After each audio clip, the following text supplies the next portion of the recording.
What troubles me, has troubled me, because I see women in a professional context, and often they say they're very concerned about taking some time off to deal with health issues and reproductive health issues, because it may interfere with their ability to progress in their careers and do what they'd like to do with their lives. So that's worrying. So how would it work? What would the employer be expected to do? Well, the first thing employers should be expected to do, and the human resources departments should be aware that that they should be more sensitive to the needs of women and men, of course, but women in this particular context. So, and I'm not quite sure why women are worried about this.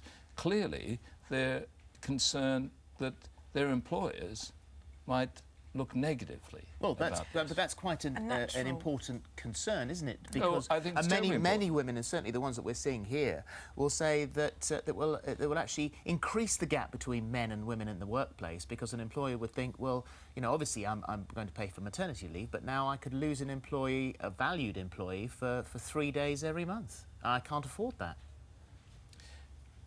The debate has started. The debate has been ongoing for over 100 years, but more so recently, and in some countries there is legislation. And I think women shouldn't feel threatened when they're in the workplace on matters concerning their reproductive health. And does a woman have to prove that she's having her period at this point, or does an employer just take her word for it that she is? You've raised a very important point. I think good faith is important here. I think an employer, human resources, should take this on face value, because it's a very personal matter. And how would I, as a man, understand that?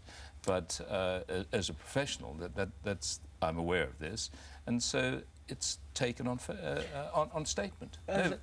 As a guy, and of course, I mean, I have many women in my life, and I, you know, sort of, I try to be as sensitive and understanding as is humanly possible. But I have to put this question to you because it's a point that's been made. Are you living in this sort of honest utopia where all women are going to be honest about the severity of their periods? And isn't it going to be an excuse to have a couple of days off here and there if I think it might be bad today? I've been accused of being many things, and being a dreamer is one of them, and I quite like dreaming about the perfect world.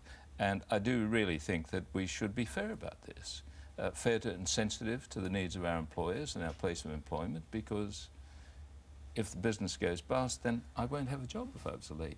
Mandy, here we go. Well, you came and you gave. You stay there. I will. This one you is fade all out on yours. us. You fade out on us like Fade this. out. Without taking